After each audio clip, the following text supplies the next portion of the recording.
যাদের কারণে আজকে আপনাদের এই গদি, তাদের নিয়ে আপনারা উপহাস করছেন। এর পাওনা বুঝে নেওয়ার জন্য তৈরি হন। এই জাতি ঠিকই পাওনা বুঝিয়ে দেবে আপনাদেরকে।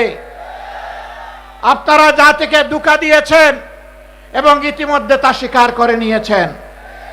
আপনাদের নেতা বলেছিলেন, আমরা যদি ধোঁকা দেই আগামীতে জনগণ আমাদেরকে আস্থা করে নিক্ষেপ করবে।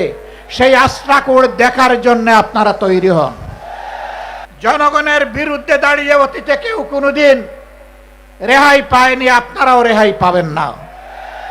সময় থাকতে অনুরোধ করি, এখনো সৎ পথে ফিরে আসুন। জাতির সাথে গাদ্দারি বেঈমানি করবেন না।